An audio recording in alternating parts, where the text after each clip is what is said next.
Yo, what's up? How is every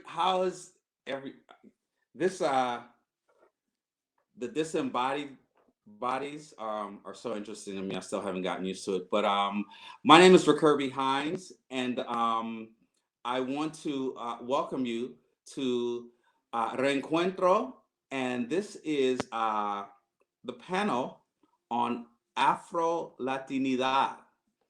And we are joined by some dope folks that I am getting to know during this process with the panel. And I am so hyped to be in the presence of folks. I've been checking y'all out on the DL. Um, and so hopefully we will have an animated discussion, and we will get a chance for you as the audience to join us. Hit us up with your texts, your questions, your thoughts. So, in order to get going, reading bios can be a little boring sometimes, especially on Zoom. Most things on Zoom are pretty boring. But I'm going to ask my panelists to give us a quick couple minutes intro to themselves. And that intro is clearly within the context of this panel, of the festival, and who they are and what they do. So I'm going to go in chronologically ambiguous order. And I'm going to begin with Melissa because she is dead center on my screen. Yes, I'm centered on my screen as well. Hello, Lucy Progreso a todos. My name is Melissa Dupre of the Humble Park Dupre's. I am here as a presenter with my work, Good Grief, for the first time ever in all the years of participating in the Encuentro with my peers. I am honored that the selection committee decided to choose this work. I am deeply committed to centering all kinds of intersections, particularly Blackness, but also healing. And my work has been based in solo work, ethnographic and autobiographic work for many years. I am also a stand-up comedian, a healer, a TV and film actor, teatrista, musician. I've been involved in an Afro-Latina, a Puerto Rican folkloric band, Pompleneras, for over a decade, amplifying African music in Puerto Rico. And I'm just very excited to be here with a lot of my peers and people that I love dearly. So that's basically me in a nutshell. I'm a slash queen and I own it. That's all. Yes, thank you. I'm going to write that down somewhere. Miranda. Hello, everyone. I'm Miranda Gonzalez. I feel like my video is delayed for whatever reason. It was fine beforehand, so sorry about that. I am currently the producing artistic director over at Urban Theater Company. How I got engaged in this particular panel is because Kirby and I are a part of a cohort, Imaginistas. So, hey, Kirby, yay, thank you for inviting me. And I am also a part of the National Steering Committee around with the Mellon Foundation and grants. There's a lot of other stuff that I'm involved in. I'm going to say my famous line that I like to say, just Google me. You'll get it all there. I said that to someone once in anger. Next, Rachel. Hi, everyone. I'm Rachel Lynette. I am currently in Minneapolis on Dakota land. I pronouns are she, her, or they, them. I wish I could just say Google me. I'm a playwright. I'm a theater artist and practitioner, producer. Right now I'm working at a science museum just for fun. I'm kind of all over the place. I'm super excited to talk about this topic. It's really important and special and close to me. So I'm excited. And I'm excited with the people that are here because I love your work. So I'm excited to get into it. Thank you so much, Rachel. Thank you so much. And finally, Daryl. Hi, everyone. I am Daryl Alejandro Holness, and I am an Afro-Panamanian writer and poet, playwright, producer. I'm really excited to be here. I'm also a director of special programs for the Latinx Playwright Circle, where I founded the Greater Good Commission and Festival, which is dedicated to supporting minority voices within Latinx theater, with commissions and a virtual theater festival every year, of which the wonderful Rachel Lynette has participated. And it's wonderful to be on here with everyone. I also know Miranda Gonzalez, who has directed one of my shows, and it's great to also meet some new faces. So I'm excited about our discussion today. Thank you, Rickerby, for bringing us all together. Absolutely, and I will I won't claim ownership of bringing folks together, but when I started to learn about you and your works, I was so hyped to meet everyone. Like even virtually, I'm excited about this exchange and to hear some of your thoughts on this subject. I'm going to do something a little odd, perhaps, and that will be that I would like for you to let the audience know what comes after the dash in your Afro dash moniker. And what I mean by that is if I had to add my dash, I'm Afro Hondureño, originally from Honduras, and I'm doing this. Yeah, I would just like to know what comes after your dash, just so folks know how you're dashing. Hi, I'm Melissa and I'm Black. See, Melissa, okay, we'll talk about your Blackness in a minute. I'm a Black Puerto Rican and I don't use a hyphenate. Cool. Miranda? Okay, we're gonna go in the order. Got it. Yeah, that's something that's interesting. That's interesting to me. I am African American and Mexican, so I'm Blaxican. And yeah, I don't use that dash either. I've actually now no longer use Afro Latina anymore because folks be up in here taking it all. Right. So I'm just gonna be specific. I am Black Latina. Black Latina. Okay. There. Dang, I was trying to wait till we got to that, but okay. Rachel. You said this was gonna be organic. Yeah, ahí salió. I don't know. Maybe I should jump up in the audience. I don't know. I feel like I'm about to learn some stuff tonight. I do still use Afro. So my dad is African American, and with my mom is Afro Mexican and Belizean and Honduran. And so I usually use Afro Latina, Afro Latin is usually how I say. I say I'm Black and Afro Latin.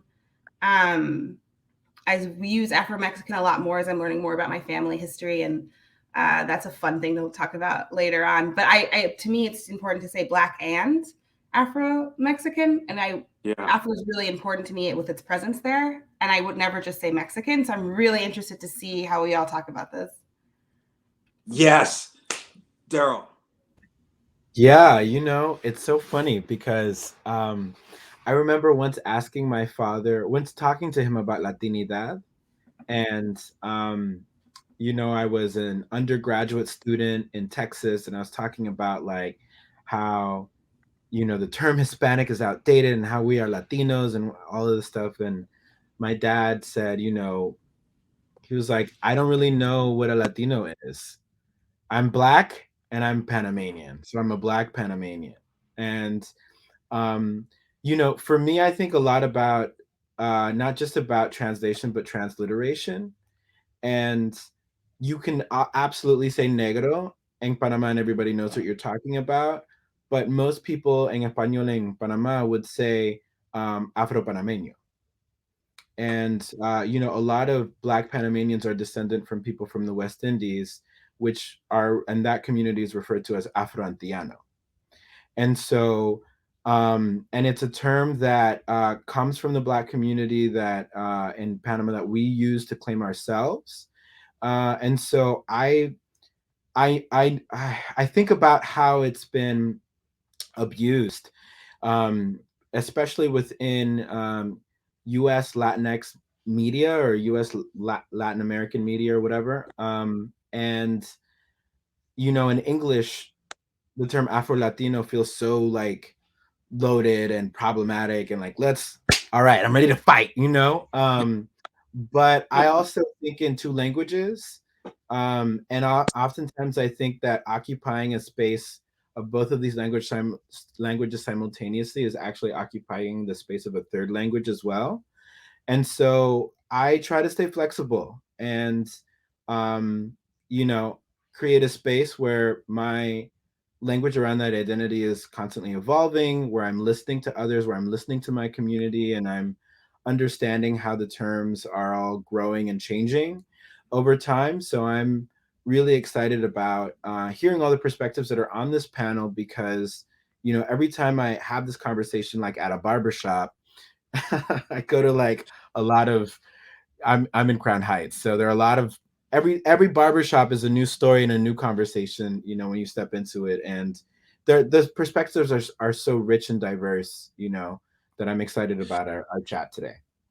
This is very cool, Daryl, because one of the questions, as I was thinking about this panel and thinking about where to go with it, one of the questions that came up for me was the question that Melissa was like, this is what you were supposed to tell me last night when I asked you what the questions were going to be. But that question that came up was when we take the Afro, let's just say we take the Afro for a minute before we go to Blackness, because if we go to Blackness, then it's a different panel, which damn, we can do that too. But when we take the Afro and we add Latinidad to it, in my mind, Latinidad implies Spanish speaking and Spanish origin, which means that if we move from Afro-American to Afro-Latino, then we're moving from the British colonizers to the Spanish colonizers, right? My question is,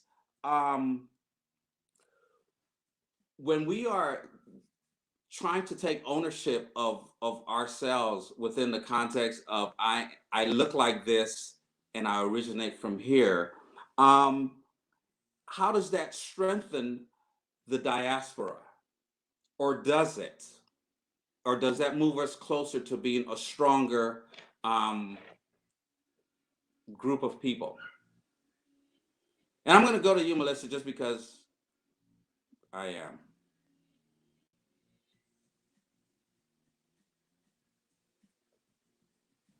This is interesting because what I'm hearing is that we feel like Blackness, global Blackness, is a different conversation than what we're talking about specifically within the realms of Latinidad. And I feel like racially, race and ethnicity still play a big part, and we're still not even talking about colorism within it. And so I think that it's more nuanced than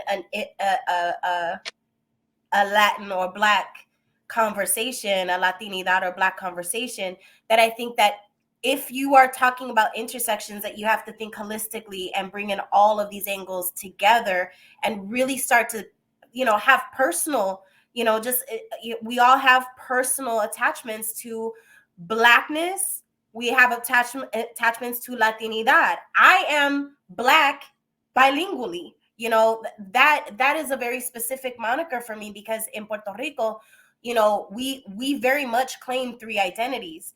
And so while that entire island claims three identities of African, Taína, and Spaniard, it's so much more nuanced. My last name is Dupre. I am Haitian. I have Haitian descendants, right? If we're talking about Hispaniola, we're talking about not just like this slave, this very monolithic narrative around enslaved Africans coming to the Caribbean. Like there was migration patterns throughout the Caribbean, throughout Latino America, and I believe that part of that is a very specific identity. And I think that as Ibero-Americans, as Hispanohablantes, all of these things, we're talking about a lot, the macro conversation, and then get into a micro conversation. So I think it's specific to people, to geography, to ethnography, and to that history, because it's going to be very important to some people to really identify racially as Black within the realms of their own identities and their own nationality and ethnicity. Thank you. Someone else wants to hit on this. If I could jump in, Yes. I think that one of the important things that one of the many important things that Melissa just said is that each country's history oftentimes has a bearing on how someone descended from that particular history or those particular histories identify.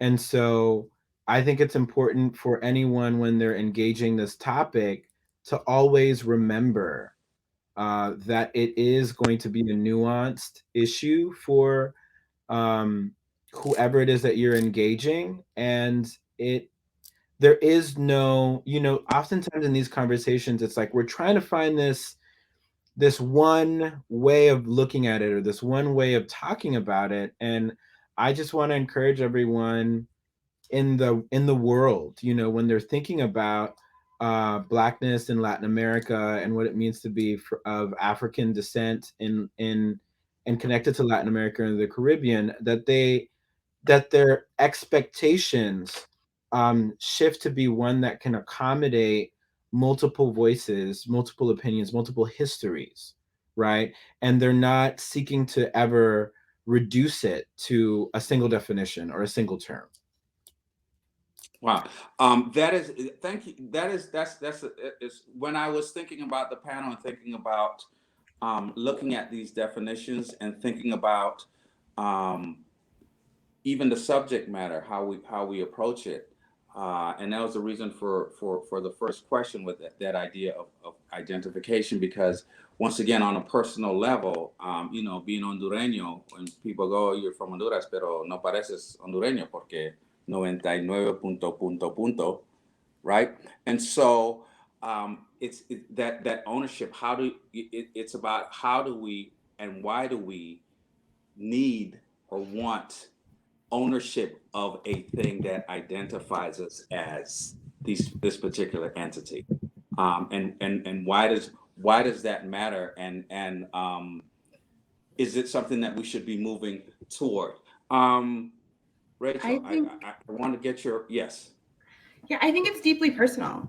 I think like for some people, I really love that there are Latinos that are out there just like, I'm Black. That's it. We're done. Like we don't need a special name. We don't need any other word. We don't need to keep demonizing Blackness. But for other people like my mom, who was born in Belize to Mexican parents, and when you're told Belize is not a Latin country, then what are you? And so for my mom, a lot of the time, like when the census would come around after she migrated here, she put Pacific Islander because she didn't know what to put. And so I think for me, when I learned Afro-Latino or Afro-Latina or Afro-Latina, that really kind of opened my mind of like, oh, there's a different way to exist within Latinidad, because I was welcome in, despite having a strong Mexican heritage. And so for me, it was a way of finding access to a culture that I felt I'd been denied from. And that was really, really important to me. And that was a way for me to get into something that I think I should have been allowed in the entire time. And so I think we also have to talk about gatekeeping and like the ways in which we exclude people from Afro-Latinidad. Like, do Haitians count? I really hate that conversation of like, who counts and who doesn't? And that's like, it just leads to much bigger problems, I think, when we start talking about dropping off parts of it. And I think it's just so deeply personal that it's not as neat as, oh, you are or you aren't. Ever. Nothing is that neat. Yes. I want to pop in really quickly because I think that what you mentioned, Kirby, right, in the whole idea and the concept of owning it, right, which is why I've moved away from using Afro-Latinidad, because what ended up happening within the conversation is, one, as Melissa mentioned, we're not talking about the difference between race and ethnicity. That often does not come up. And that is a huge part of a lot of our countries, respectively, when it comes to erasure around Blackness. So that is really, really, really huge. And what happened, especially during 2020, and Melissa and I were on a panel with Univision as well around this topic, was this percentage dropping around how much of you is Black. And we had to dial that back and say, it's not about, I call it the 2%ers, right? Well, I'm 2% Mexican or I'm 2%, right? There's always that person who's white identifying, who comes in and is like, well, I'm a Puerto Rican, I have, a quarter Puerto Rican in me, and they present very, very much, or really they are white. And we had to really have an honest conversation around how our skin color is viewed and perceived and received. Beverly Tatum has a beautiful piece, very long, about your existence and what really shapes identity, and how skin color takes a huge part of that, and how you're interacted with. And I had to say, I can't even say Afro, right? Like that got stripped away from me very quickly, because I was like, great, Afro Latina, perfect. Ni de aquí ni de allá. I've experienced it a lot, right? Going to Mexico every year since I was a kid, having them warn my mother about like, hey, she's Black. They're going to be prejudiced against her. People wouldn't play with me, right? There's certain things like that occur. And then being in the United States, being in this industry and having people be like, well, we can't put you in with Latinos anywhere. At that time, it was Latino, right? Because you don't look it. You look Black. So you have to go and be with all the Black people when you audition, right? Which was fine. But I was like, I don't understand why I can't have that intersection. So when Afro came in, you had a lot of folks who were mistaking Afrodescendiente for existing in their current skin as Black. And that was like, great, ya me lo robaron, right? Like already we came in, new ass term, right? And then all of a sudden it's like, great, you can't have that anymore either, because, the colorism issue. And, but, I have features that are Black, which is a whole other conversation, because folks say that too. And it's like, no, I am. So the ownership around this particular term is important for those of us who have a lived experience of walking this earth in Black skin, period. Yeah. If I could also, I just want to complicate this a little bit and offer some thoughts that I'm still processing. So know that this is not a manifesto or something. But when you look at Panama's history, you see that especially while the slave trade was still active, people of African descent outnumbered people of who were of Spanish descent in particular, something like several hundred to one. And different moments in Panama's history, like the construction of the Panama Canal, when a lot of West Indian laborers who were Black came over to build the canal, and they were the majority of the labor force. There was all of this concern from the politicians about Panama becoming too Black. It's becoming too Black. We need more Europeans and all of that. And so I grew up in a country where I was told that Panama is only something like around 20% people of African descent, identifying as Black. But in reality, actually, the majority of population of Panamanians are of African heritage, even if they don't look it, even if they don't claim it. And so when I started to see anyone who is of African descent and connected to Latin America claiming that through the term Afro-Latino, I thought that it was interesting because it was a moment where more people started accepting, it seemed, the Black grandmother that when I was growing up, they didn't talk about. They didn't talk about this grandmother at all. And they would just walk around as if they were only white and it made me feel really isolated in a country that is majority Black, in a country that has that descent, no matter what someone looks like. And so I'm in a place where I'm like, you shouldn't use these terms to deny any kind of privilege that you have, right? And to excuse any kind of oppression that you support and benefit from. But I also think it's an important moment for Latin America in general, and I'm, especially talking about Panama because I that's what I know is really the Panamanian community, to finally admit and accept the impact that Blackness and Black people have had on in our culture and in our country, and stop acting like if everyone is just a descendant of a Spaniard that came off of a ship and then just stayed in the sun for a really long time and then just got this tan, right? Like it's frustrating to me. And so I'm all about like calling out people who are using the term Afro-Latino as a way to deny their white privilege and to excuse their oppression. Like, that is problematic. It is messed up, and I'm against that. I also think it's really interesting to create spaces where people who don't even look like they're Black or who don't exist in that, who aren't recognized and seen as such, can also finally accept the impact and the influence and the legacy of Blackness in their countries, in their family, in their heritage, because of how we've been erased, and how we've been denied our rightful place as founding fathers, mothers, people, parents, siblings, whatever, of these cultures and of these nations. So that's kind of like a new thing I've been thinking about lately. And Yeah. I might change my mind tomorrow, just full disclosure, because I'm actively thinking about it. So I'm just throwing that out there too.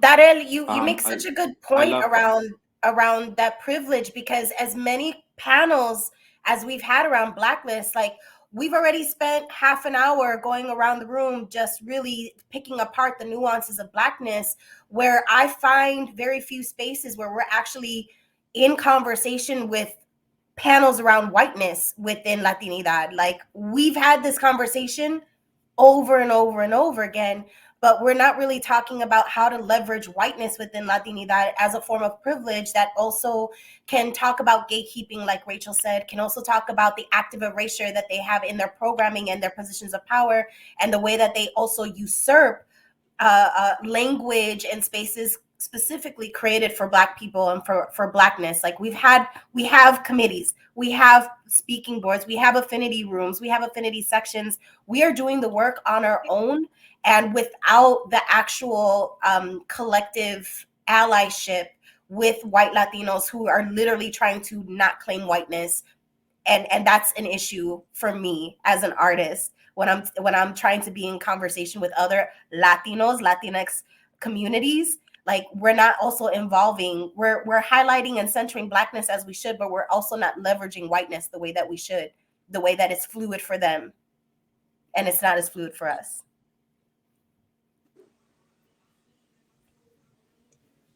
Yes. I was waiting to see if someone was going to jump in before I hopped in.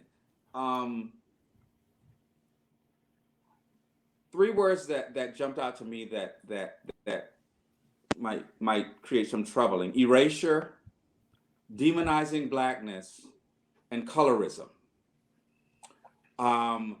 So these are actually four words. So these are words that Rachel mentioned demonizing Blackness, and I wonder if the reason for this panel, the reason why this panel even exists, is because of the demonization of Blackness in the Western Hemisphere of the world. And is that demonization what we're fighting against in dealing with issues of colorism in the Heights? Is it or is that a question of erasure that we're looking at? Why are we having why does this panel exist? Is it in order for us to get a little further away from the demonization of how we look, so that we could be no soy negro pero soy morenito? Bueno, So entonces I'm a again, little I just closer. raised a question around whiteness, and it went, like, Yes. that topic literally just got curved and erased immediately in the room. Like, I just want to keep asking that. It's like we're constantly putting the light on demonization of Blackness, where like Yeah. our job in our room is celebrating that. We're not doing that.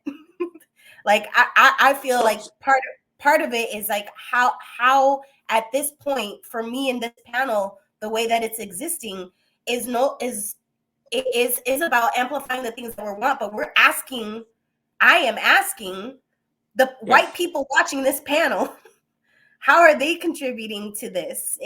How are they actively demonizing it? Because we're not doing it to ourselves.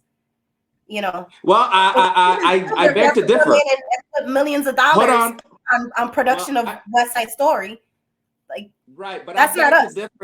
I beg to differ if we're doing it to ourselves, because I've lived in a country where we partition ourselves, we address ourselves based on that's why I said Moreno. That's one of you're a step up.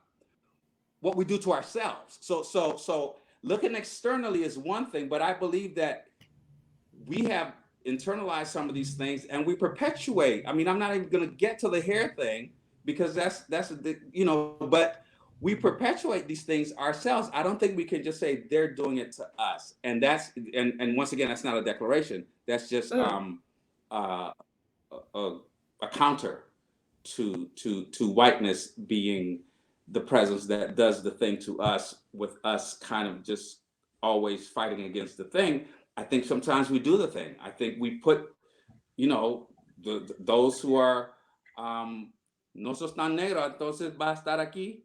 Sos morenito, entonces te puedes quedar aquí.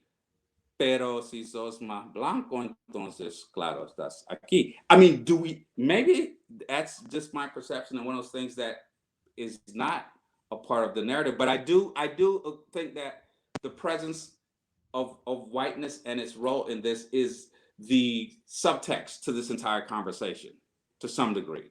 And I could be wrong. Yeah. Well, I mean, I think you both are making really important points, and I just wanted to add that I needed a second to think about what Melissa was offering. And one thing that it made me think about is a friend of mine is from Mexico and is from a family that has quite a legacy in the country. And an economically really powerful legacy in the country. And she was in New York for a while and felt uncomfortable about the way that she felt uncomfortable and had a lot of questions for me about how to structure her relationship to Latinidad in the United States, because she recognized herself as white. And she saw how within the arts community in New York, there was a way that Latinidad was positioned as outside of whiteness, and participated in a narrative of racialized oppression that she did not experience. So, and she said to me, I'm not white, pero sí soy blanca. And it was a fascinating way. Like, Rick Kirby, you were asking earlier about, terminology as it relates to like Afro-Latinidad. And I'm thinking about Melissa's question now, or Melissa's comments, and this question of like interrogating whiteness within Latinidad. And I think it comes back to language too, because I've then taken that idea that my friend put forward, and I've used it when engaging with other white Latinx people about their identity. They'd be like, I'm not white, I'm not Anglo, my grandmother had these language problems and was, discriminated against and couldn't get a job in, by the border in Texas and like all this kind of stuff. And so like, therefore, I am not white. And it's like, but are you blanca? And they'd be like, well, I guess, because, and so I'm interested in what language does and how it creates like wiggle room, but how it can also be a tool, for us. I don't know. I just wanted to throw that out there as something that popped into my head in response to what Melissa's comments were. That I think that, well, I'm so sorry, Rachel. Go ahead. You go ahead. Go ahead. No. I love what you just raised around the idea of language, because language also is what highlights the paradigm in which you are living in, right? And I love that, because now I am going to use that when I facilitate conversations around anti-Blackness in you know in the Latin diaspora, because it is one of the things. I don't want to make something simple that is extremely nuanced, but a lot of the times when I have conversations or facilitate these, I ask around or have a baseline for things. Did what happened in the room other anyone? One. And if what happened in the room othered somebody, in what way did it other? And sometimes I like to keep it just that right there at that baseline when dealing with these critical conversations, and when also having to mediate conflict around this subject, because it has happened and I have been called in to mediate in these spaces. And when you get to that point, I feel like everything is layered, and you have to uncover those layers in order to know what's really going on. You have to get to that underbelly. And this is a topic for me when it comes to whiteness, and when it comes to privilege, and what those categories are and those intersections, that we really have to lean into and become very curious about and have those conversations, and I love the fact that in one language you could say, oh, right, because we're talking about paradigms, it's like, oh no, I'm not white Anglo, like that's not me. But then you go to Mexico, right? And I have very white cousins. We intersect with the Irish. My family's from Monterrey, Nuevo León, and then my grandmother was very indigenous. The play that I am writing around the Underground Railroad, a whole, the Black Seminoles settled where my grandmother was born. And my grandmother was a very dark indigenous, Yaqui woman who did not know who her father was. And she is my skin complexion. So the difference between going to my grandfather's side of the family, where we were so prideful of like, we have viceroys in our lineage, right? We are from the Benavides, like literally that is an ancestor of mine. And my grandmother's side, where there is absolutely no archiving of where my Yaqui great grandmother was born, nothing there, and having to watch the two sides and visit the disparity between the two. So cuando una gente me dice, okay, I'm not white Anglo, and I'm like, but even in Mexico, like that privilege exists. I watched it happen. I watched it unfold in front of me. And when you say Blanca, it's like, and for lack of a better term, right? And I'm going to say it this way because this is who I am, welcome world, right? It still smells the same. Hide behind whatever type of, or dig that hole, as especially scholars, it's my own bias, but scholars do a really great job of justifying that dissertation around how I am not white, and distancing themselves from the conversation of their white skin privilege, and then not understanding why they didn't show up in allyship correctly. Exactly. Yeah. Exactly. There are many barriers. Rachel, but Rachel had something to say. Just want to co-sign. I don't know that it's relevant anymore. I mean, like, I'll say it, but like we can move away from it because I think we kind of have. Is that I really wanted to make sure that, especially while you were talking about whiteness and talking about how we do it to ourselves, like, but we didn't learn that on our own, and that came from something. And so something that I said that I would never say I'm Mexican, but I will say I'm Afro-Mexican, is because when you think about what the Mexican government has done to indigenous people, what it's done to Afro-Mexicans, it has made a point of always making sure we know that we are different. My family was indigenous Afro-Mexican, literally fled out of Mexico to survive. And so I think that, like, yes, there's a language barrier, but to me, there's like a power of being like, I know what you did to me. I remember what you did to me, and I'm still claiming this anyway, despite you trying to take it from me. That is really powerful. And that is then, yes, white Latinos need to look at their place in what you took and the land that you took and the space that you took.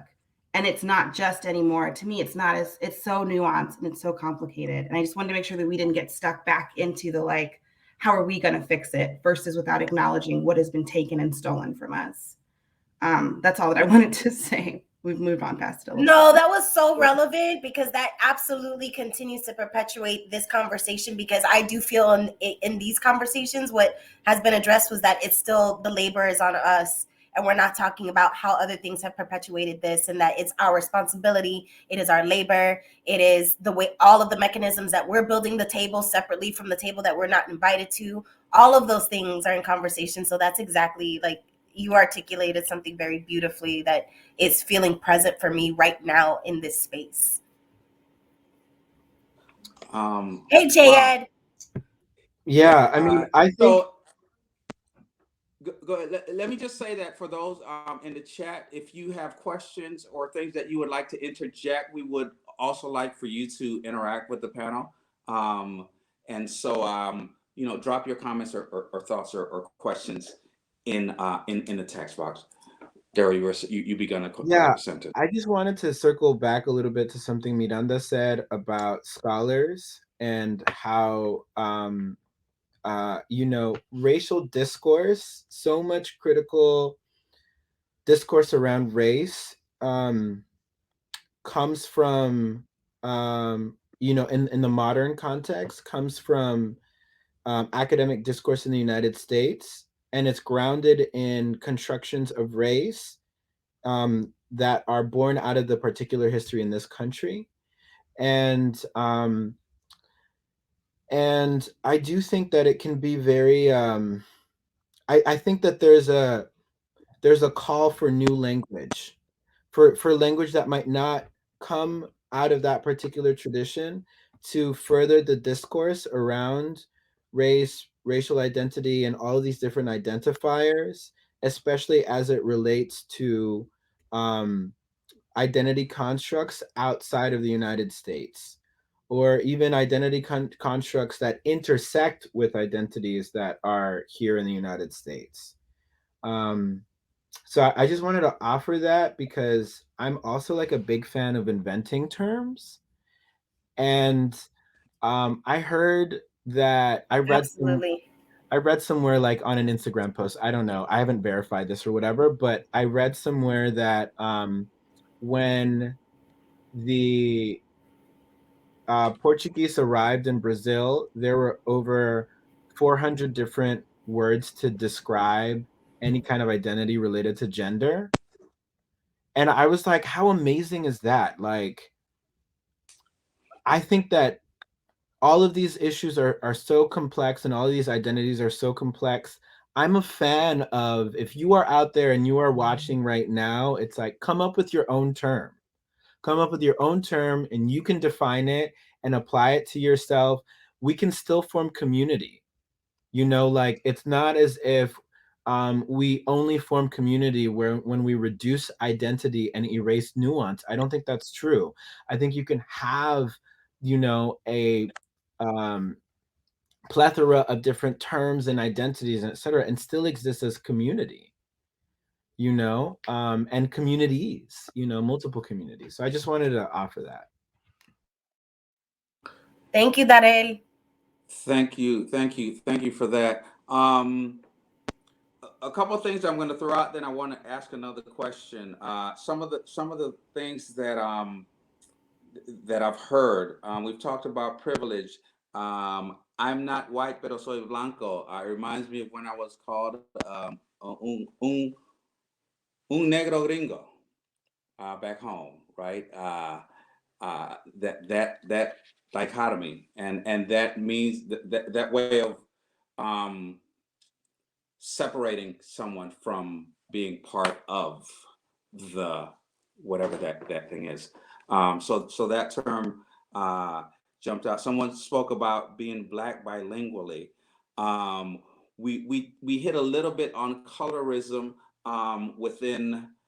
We didn't go very far into that, and we don't necessarily have to. We uh, we talked about um, gatekeeping, um, and also the labor is on us. I want to transition slightly, and I want to ask this question to the panelists, um, and I want to give you each a couple minutes to answer this question, and it's about your own work. How does this term that we've named the panel, Afro Latinidad, um, manifest itself in your work, or does it? And if it does, how does it in a technical sense? I write characters that I give them. This is someone who is specifics on how the characters is supposed to be cast and created. How does this panel's conversation manifest itself in your work? Rachel, let's begin with you.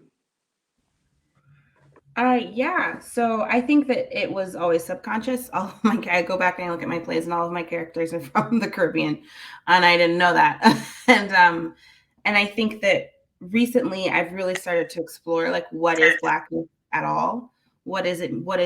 Does it mean to be part of Latinidad? And so my recent plays are a lot more heavier about that, like Black Mexican and Apologies to Lorraine Hansberry, both really get into the nitty gritty of, like, what do these words mean anyway, and like who's left out and who gets to be a part of it, because that's something that I think about, because that's my personal relationship, because I feel like I have to force my way through the door sometimes. And so I feel like my work, mostly passively, in that all of my lead characters just happen to be from the Caribbean.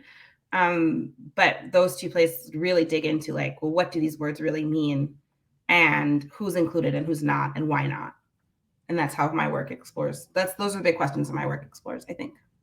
Nice, very cool. Daryl, how does Afro Latinidad or this concept manifest itself in your work? I think that there's my work as an arts advocate with programs like the Greater Good Commission and Festival. We dedicated the first year to celebrating Afro/Black Latine, which is how we had put it in the application, folks. And I think it's very important for me to create spaces where people can come together and explore and make stuff. And I think of my plays as in the same way. I'm interested in using a play to really gather artists who are interested in engaging with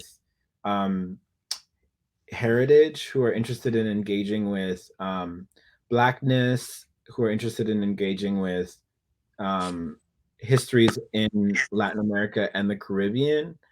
And I've been really blessed to find artists that I admire, like Miranda, who directed, as I mentioned before, one of my shows, and I love the collaborative nature of theater, because we're each able to bring new elements to the table, and every night is different. And so with each new cast, with each new workshop, with each new reading, I learn so much more of, not just about my pieces, but also about myself, and how to think about myself, and how to understand myself better, and my ancestors, which is really important to me.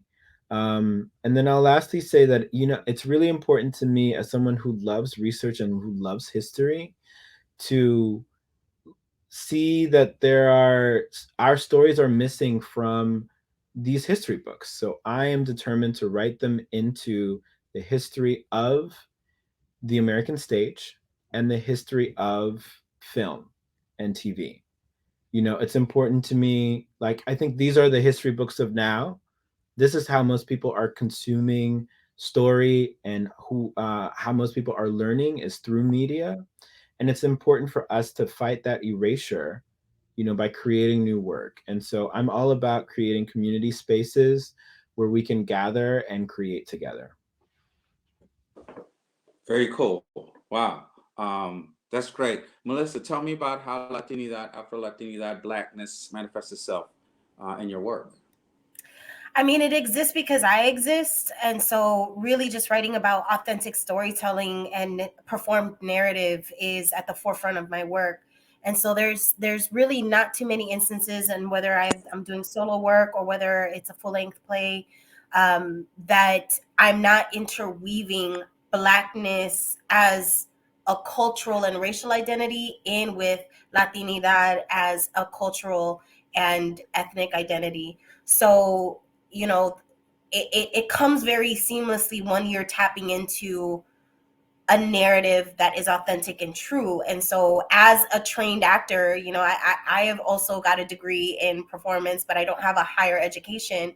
I've been given a lot of tools that were not useful to me, but then ended up having to deconstruct the ways in which I created voice that fits this model, because the models that exist don't apply to us because either colonialization, the voices of the oppressor, the voices of the hood either. Like, I'm very much about, like, my plays sound like I do.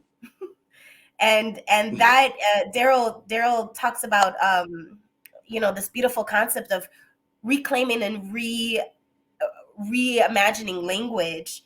In Sushi Frito, that's all I did was I created Neo-Latina. I created the idea of, like, Domestic Rican, you know, just combining mezclas, because in this world, no one person is a monolith in their identity. And so really imagining what Blackness means to me today, because as a Puerto Rican, Black, African American, Black, global Blackness, and Latinidad all exist at once. Like, I can't tell you how many times I've sat on hip hop panels and, like, completely erasing Puerto Rican contributions to Black culture. Like, Black culture in and of itself is also a large part in play about the relationship between Latinidad. And we forget that because it doesn't come from these countries. It comes from right here within our canon of the United States, right? So, like, it's here. And my stories are always rooted in the here and in the now, and how all of the histories exist mezclada within me. So if I'm telling my authentic story, then all of those histories gets represented without me trying, if that makes sense. No, wow. No, absolutely. That's beautiful. Wow. Miranda, how does this topic manifest itself?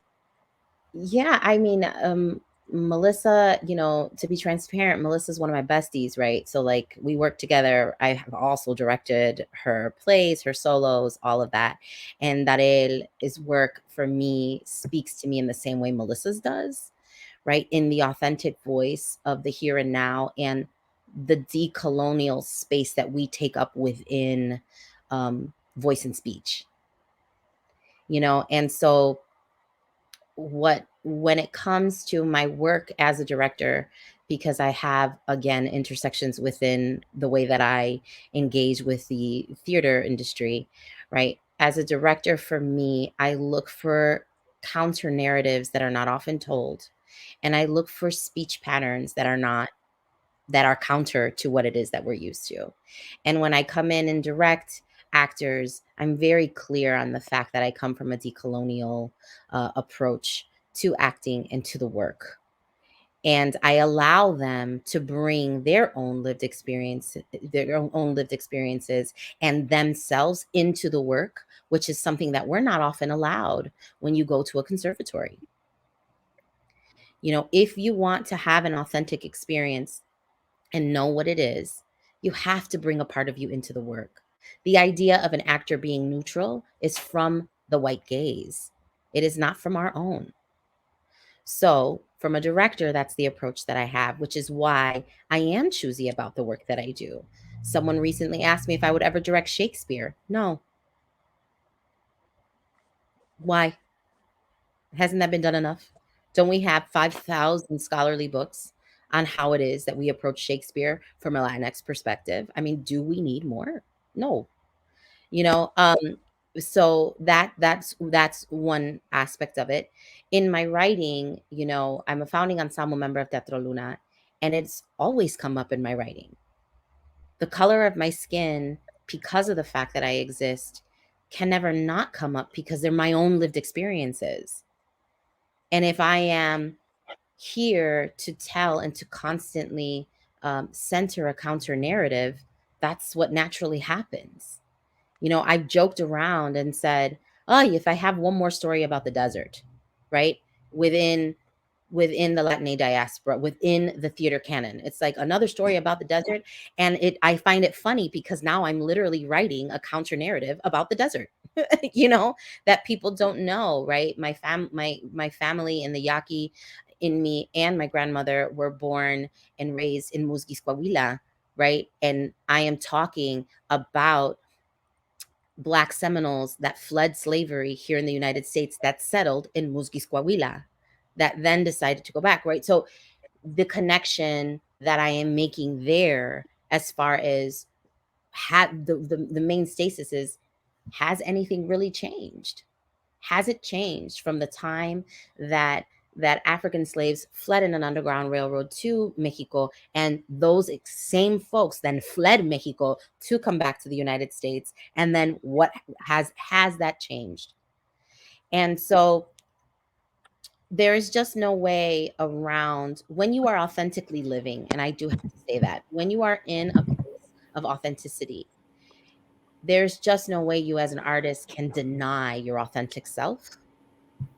And when you do, it shows. It shows so much. Wow. And the other part of this is, right, it's like, I like to use the terminology Iggy Azalea versus, you know, Eminem, right? Like, they're two very different people and their lived experiences, right? One is absolutely completely appropriating. You know, it's like, you're from Australia, what you talking about? You struggling, you know? And where it's like, nobody's gonna complain about Eminem because like Eminem was on that 8 Mile, like he was on it. That was the life. So there is that authentic, and there's something that we're also not mentioning either when we talk about our labor and our work and all of that and how it comes through. We also are people who have been harmed and need to heal. And in my healing process, I do use my art to heal.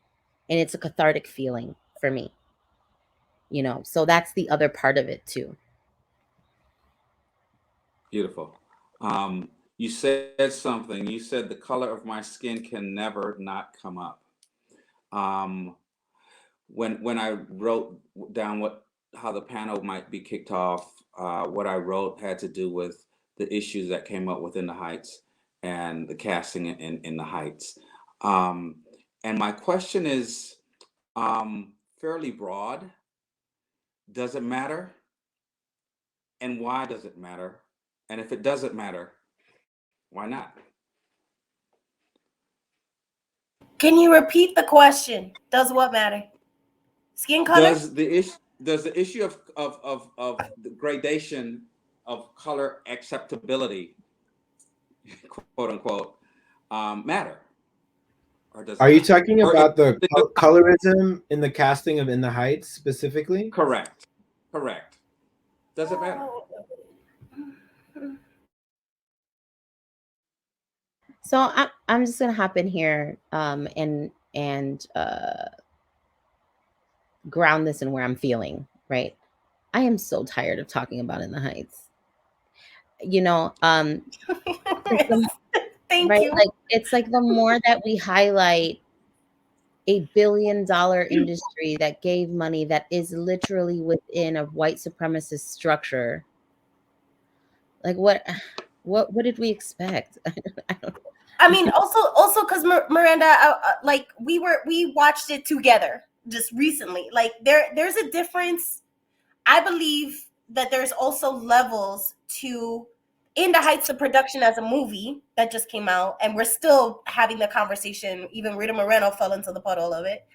And then the productions, the theatrical productions at a grassroots level that can make or break a small organization with problematic casting that should be having a deeper conversation. Does Hollywood know better? They're behind the 8 ball. Does theater know better? Absolutely. Right? And that problematic casting is a 20-year-long conversation. It is not new. And the fact that they're still perpetuating the same mistake makes you believe that it's the model that's intrinsically problematic and not the people at the forefront. It's the model. It's the seed in which it was built. And so Miranda is right in saying, like, the whole thing can go. That whole narrative can go, because we're talking about In the Heights, and that's a Black Dominican story. You know, we're talking about Blackness just being in the Heights, and there was not one trace of it. And so, like, that was a problem in the inception of that book. And we know who's involved in it, right? Like, we come on, we know these people. We absolutely know these people. So it's no longer a matter of is colorism, or is In the Heights specifically, the problem within colorism in the community. And it's really about the models in which, and the stories from the ground up, that we need to be discussing, and then having them ring true ethnically. I write very much in my breakdown that this particular character has to be Black skin. This particular character has to have textured hair. There's no ifs, ands, or rounds about it if that story is specific to it. That story is specific to a fair skinned sister and a Black sister, right? Like, it has to be within the story and being authentic to that story. Once we lose that, the entire car could go into the river. I don't speak in academic terms because I can't stress enough that it is rudimentary in what we're doing. It's not heightened awareness. It is, if it don't look like it, it's not it. Yeah, I mean, I would just add, sorry, Rachel, go ahead. I feel like I'm just gonna like fake talk and then just like anyway. No, do it. No, I was gonna say that I also think there's a really big issue of like expecting to be saved by the one person who got out of an abusive system. Like, we need to let more people and give more people room to tell these stories, and that's kind of like something that I feel like has not been part of the In the Heights conversation. Right, exactly. Is LMM is not going to save us, you know? No, because I remember watching Vita, this is a different conversation, set in LA, and there's not a single Afro Latino, not even in the background. And I was like, Tanya Sarab is not going to save us. Like, we need to let more people let more diverse stories out there, and have more storytellers instead of looking to the white Latinos to be like, hey, remember us? No, they don't. So we need to be able to tell our own story. 100%. Oh my God. I just want to like high five you with the camera. Oh, yes, absolutely. That's, I was going to add, there are a list of folks from our communities who are developing musicals, who have developed musicals, who have presented shows.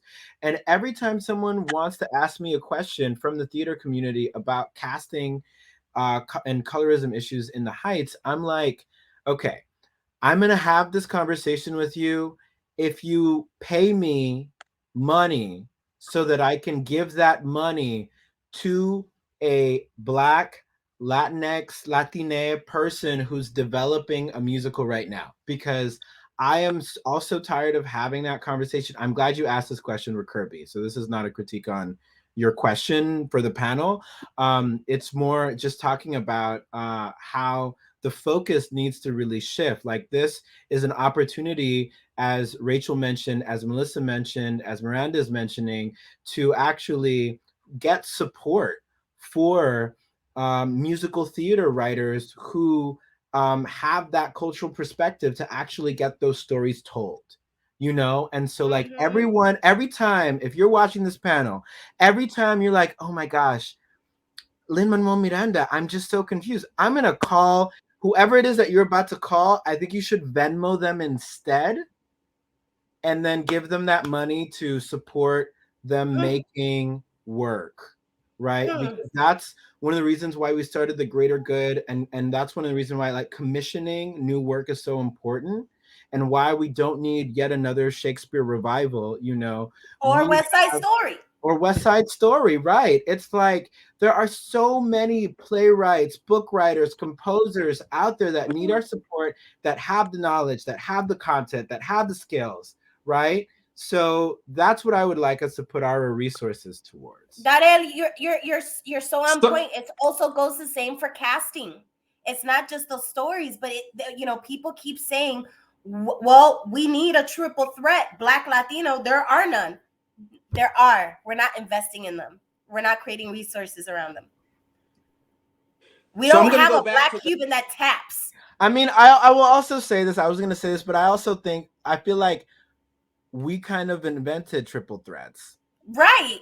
Just to say that, like, necessity is the mother of invention. And when you are an oppressed person in this system, you have to be able to sing and dance and write and produce and direct and etc. to survive. So what are you telling me, that you cannot find a triple threat or a quadruple threat or a quintuple threat?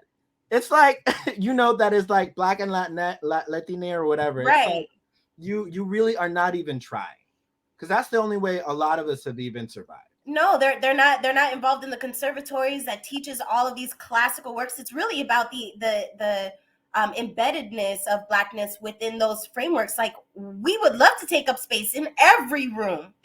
Give me a violin. Fuck, I'll try it. Reclaim Give all me a of it. violin. It's not Fuck. accessible Okay, to us. It's not so- accessible. Sorry, So I want to sorry. go back. No, it's all no. That's correct. I want to go back to when I asked the question and the reaction to the question, and I want to push back on your reaction, and I want to push back on I'm tired of talking about this, because here's the dilemma. Too often we sit around in our echo chambers, and we've talked about it over and over again. We've self-indulged with it. Do whatever you want with that. But there are people, whenever I'm doing a panel or whenever I'm teaching or when I'm doing a workshop, I'm thinking, these kids that I went and worked with on the west side of San Bernardino, who haven't had a conversation about colorism, who don't have a context to begin this conversation from a real place, may need to hear us say, yo, here is why you see Iggy Azalea. Here's why you see these folks in the forefront, and folks who are no son morenitos are further in the back. And I think it's a conversation that we need to have. I know we get tired of having it, but then who is going to have it if not us? Who's going to have it? And so it has to begin with the conversation.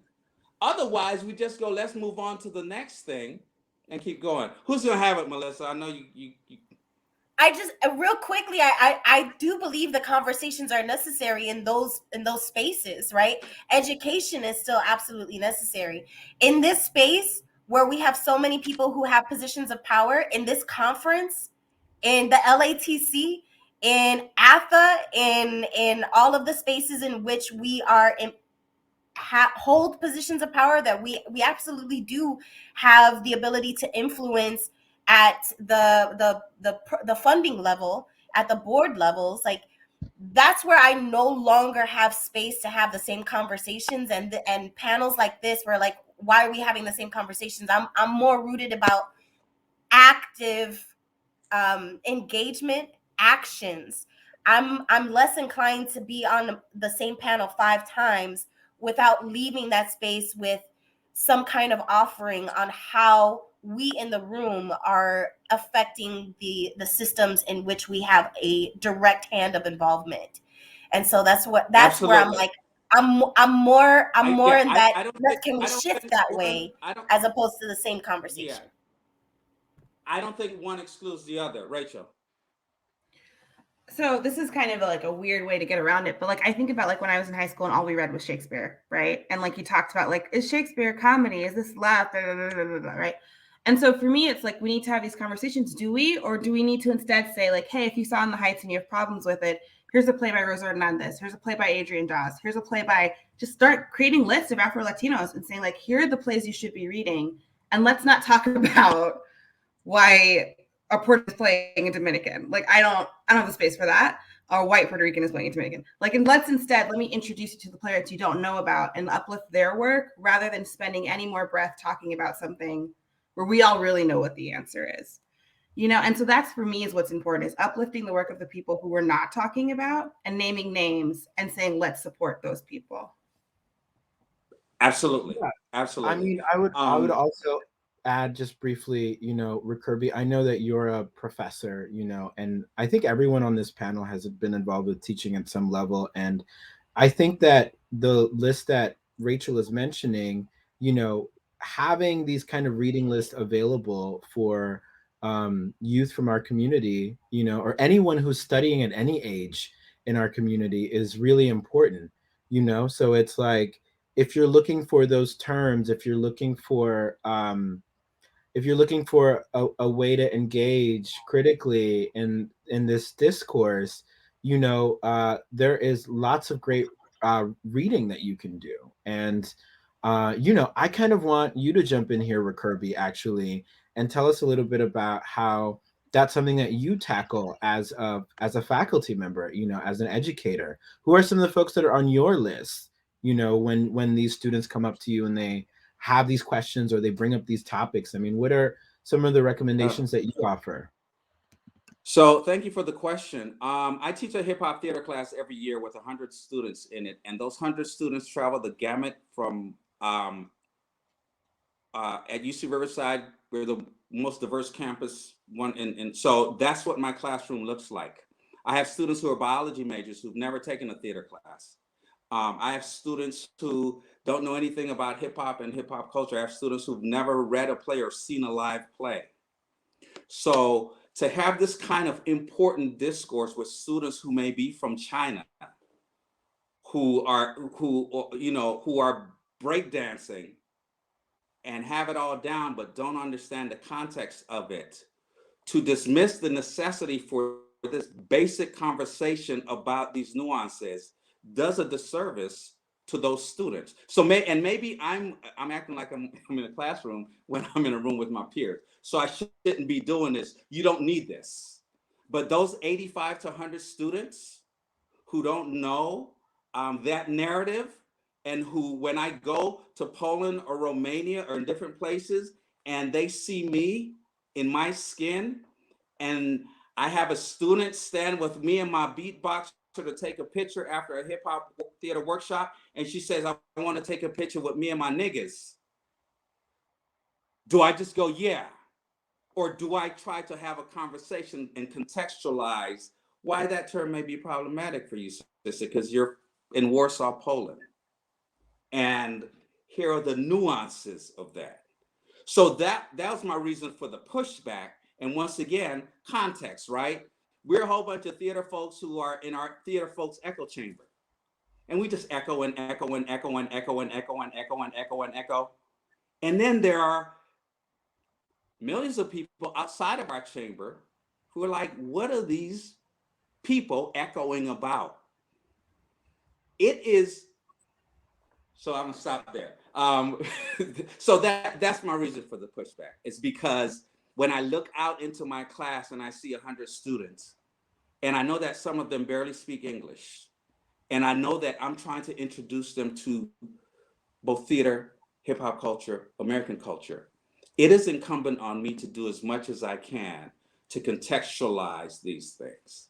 And so that's absolutely, you know, that makes space. That makes sense in that space. So hold up really quickly. What you're telling me is that Lin-Manuel is not out there in Warsaw, Poland, talking about hip hop theater. I mean, isn't that his job? You and I'm saying that because I'm talking to a legend here around hip hop theater. Miranda, you're just sitting there going, "Ooh, this is the perfect setup for that payoff." And I love a good comedic payoff. You know, but so yes. Yeah, but my sarcasm comes from the idea of this for me is an interwoven subject, right? Because even the idea of hip hop theater did not even get into the mainstream without a person who really doesn't do hip hop theater. You know? Nope. Don't even got bars. So it is for me, and which is why I had that joke. So right, like and that's a part of my personality. I use a lot of wit and sarcasm in order to get ready to do the sucker punch, right? Which is that. So it's for me, it's yes, you are right. And though I don't know about anybody else on this call, but right, like I am the theater company that I am a part of is in the heart of Humble Park, which is Black and brown, right? We're fighting gentrification. I am a community person. Everything we do is to serve our community. We are a theater that runs in a decolonized manner. We claim it, we talk about it. Our processes are decolonized. We have benchmarks and metrics about those decolonization, make sure we reach them, right? We do a lot of that work. And absolutely, do we need this conversation within that community to have it? Because we got people out there, right? Like we and Melissa and I are part of that same community, and we know who we're talking about that be coming in like, why can't you just support it? We can't have anything because you're not supporting it. And it's like, what? No, we gotta have these conversations. So And they'll invite Lin-Manuel they'll all the to their time. version of In the Heights. And so just so you know, the pushback wasn't a question of whether y'all are doing the work, because that wasn't the pushback. The pushback was I think we get it. I think we get it, Rick Kirby. I mean, like, I would move just on. add Okay, that, so like, no, I let's move on, also 'cause want to I'm make glad you did space that. though, because I feel like, as Miranda mentioned, like you are a legend, especially when it comes to hip hop theater. And I am like, how do you handle that? I want to know what you said in Poland, you know, when that in that context. In that context, like you Yeah. have to school them.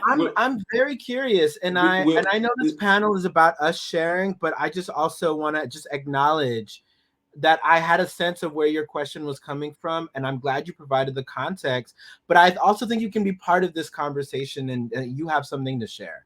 You know, you have something to offer this discussion. I'm curious what you said. And listen, part of the reason I use that example was because as I've toured my work in places I never thought, Poland, Romania, Istanbul, Honduras, Hungary, and I'm doing a piece on a 19-year-old Black girl who was shot to death by the police in Riverside, California in 1998. And I'm hoping that an audience can access that. All of these other parts of what I represent, when we're in the room, me being my cast, my 3 cast members, and me, we're the only ones who look like us. We're the only ones for whom English is a first language. We're the only ones who are bringing America to them. We are representing America, whether we choose to or not. And so, for me, it's not a matter of reprimand, because if someone in one of those spaces was casting a show and they decide to cast that show based on what they have seen us represent to them in their country, that casting might mimic what they have seen.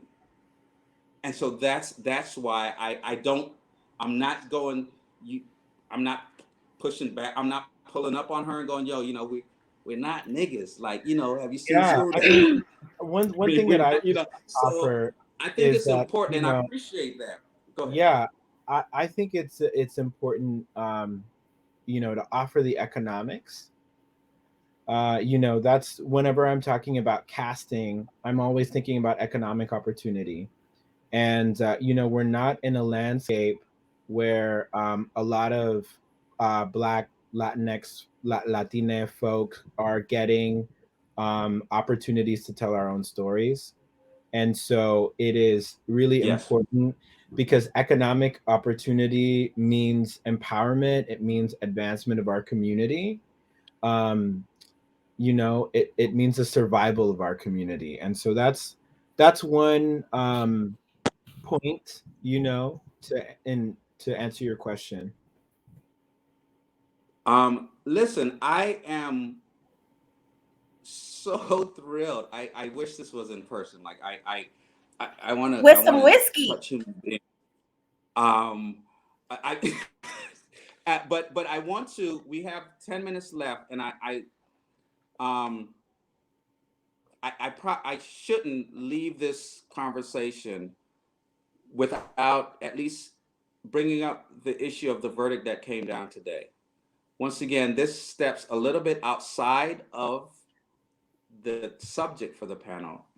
But I would like to, and you can address or you cannot address the verdict. But I think when we're talking about these issues of representation and how we manifest ourselves in our skin determines our existence in this particular space. I didn't know if anyone wanted to address that or say something about it. It just, what did it mean anything to you? Did you or was it, it's par for the course and we keep fighting? Anybody want to go? I'll quickly. I'm sure, Melissa, you're gonna say something really brilliant, so I want to go before you. I was actually living in Madison when Kyle went to Kenosha, so I was pretty close to it.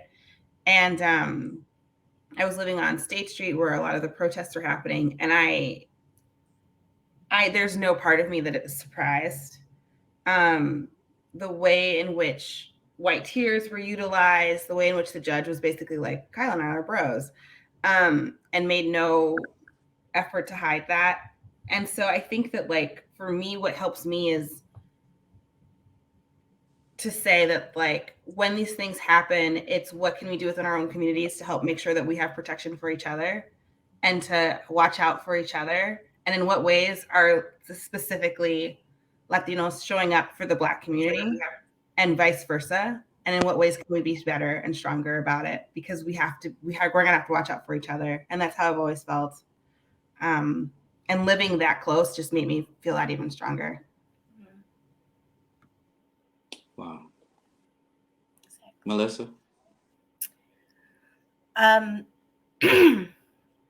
teach protest and performance with Free Street Theater. I'm an activist. I'm also part of the Let Us Breathe collective that helped organize and support getting masks to Ferguson during Mike Brown's outbursts and rage in the streets. Kyle Rittenhouse and the trial and the sentencing today is a complete demonstration of how necessary the work still is, but he represents very much the risk that happens within the performative protesting, within the actual active and demonstration. He could have been here in Chicago when we were trying to take down Columbus statues. He's no different from the Italians that were in Chicago combating us, combating this work. He represents a real danger of the mayonnaise militia that is in our communities. He represents the very real arms that are against us, because as a Black person, I have my FOID card and my concealed carry, but it is still much more rigorous for me to get a gun than it is for a white young person to get a gun, and that his mother drove him across state lines. He represents the biggest threat in the nation for people like me to exist, for Black people to exist. And so this sentencing, lack of consequence, lack of justice, yes, there's no surprise to it, but it is an affirmation that this country is built on white supremacy and we are not safe. We won't even be safe to protest. That's how important this trial was today, was that if we were to able to protest against injustice, would we still be safe? And the answer is no. Wow. Daryl? I would say, one of the reasons why I am excited about the Black Lives Matter movement is one of the reasons why I'm excited about the Me Too movement, because even though both of these movements continue to grow and find new ways to continue to be effective and to enact justice and to raise awareness, they are our answer as a generation to the racial bias and the misogyny and misogynoir that exists within the justice system. And if the justice system was fair, these movements wouldn't exist. And so I hope that everyone who's out there feeling all kinds of ways about the verdict,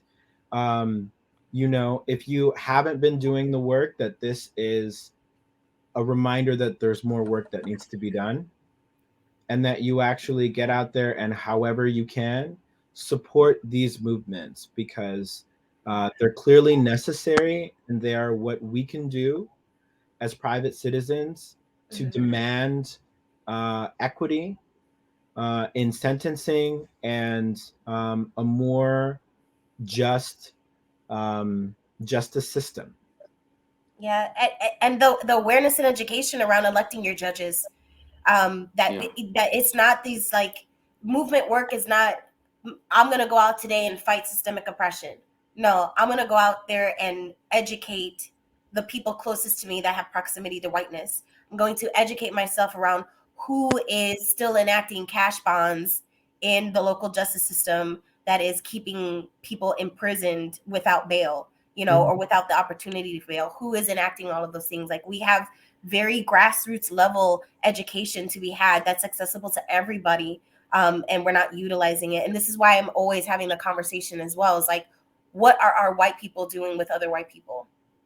Like, it's so easy to galvanize behind a Black Lives Matter movement, but we don't need more BLM paintings on the streets. Listen to the demands and the active actions that can be taken within your own community and within the communities that you're attached to that still perpetuate whiteness, white supremacy, privilege, power, and can be swayed. And we need allyship at this point. Like, put your bodies in front. Our bodies have been in front the whole time. Yeah, and I think it's important that Black Lives Matter or any one of these movements is more than just a hashtag, right, as Melissa is saying, and that it does look like participating in local elections and, getting bodies out on the street as much as possible. And, so yeah. Yeah, remembering the joy. I'm so, my blood pressure is so up right now. Like, I'm so mad, but I'm also like, part of the work that I'm also doing is the joy, the healing. Like, we have to rest. We have to take care of ourselves. Like, part of our movement work is also making sure our neighbors have food, making sure our, those kids are fed, making sure the kids have what they need. Like, all of, like, there's so much fight, but there's also so much love and so much self-care that needs to be had within our communities as well. So, like, I'm mad now, but I'm also like so happy we had this conversation. But the joy, like, remembering Rachel, the joy in it. I didn't know if you wanted to say something before we have a minute. I was just going to say that, yes, also supporting your local elections, but also if you are able to donate. A lot of these movements need money. They need bail money. Like, if you can, I know that we financially donate money to food banks, donate money to bail funds. Don't just go create a cute protest sign and march on a Saturday and then eat brunch. That's all I was going to make sure you are also backing it with money. Yeah. And I just have to thank y'all. Like I said, I wish I was in person with all of you. It's such a pleasure to meet all of you. This is like, I'm so hyped about this community that we're hooked for life. So it's on. Please, for our guests, continue to support Le Reencuentro. There is a play.